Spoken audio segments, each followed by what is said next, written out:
வரலாற்றில் இன்று ஜனவரி 7 1852 பார்வையற்றவர்கள் வாசிக்கக்கூடிய பிரெய்லி மொழியை லூயிஸ் பிரெய்லி என்பவர் உருவாக்கிய நாள் இன்று. 1949 மனித மரபணுக்களை முதன்முதலாக புகைப்படமாக எடுக்கப்பட்ட நாள் இன்று.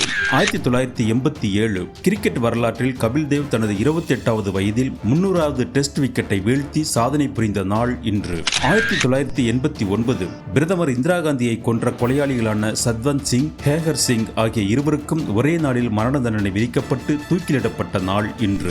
1990 பைசா நகர் சாய்ந்த கோபுரம் வெகு தூரம் சாய்ந்து விட்டதால் பொதுமக்களுக்கு மூடப்பட்ட நாள் இன்று. 2019 உலகின் முதல் பணக்கார நிறுவனமாக இருந்த மைக்ரோசாப்டை பின்னுக்கு தள்ளி அமேசான் நிறுவனம் முதன்முறையாக $797 பில்லியன் மதிப்புடன் உலகின் அதிக மதிப்புமிக்க நிறுவனமாக மாறிய நாள் இன்று. 2021 டெஸ்லாவின் இணை நிறுவனரான எலன் மஸ்க் அமேசான் நிறுவனர் ஜெஃப் பெசோஸாவை முந்தி $186 பில்லியன் மதிப்பிலான உலகின் முதல் பணக்காரரான நாள் இன்று. 2022 உலகின் முதன்முதலாக 53 வயது மனிதருக்கு மரபணு மாற்றப்பட்ட பன்றியின் இதயம் பொருத்தப்பட்ட நாள் இன்று.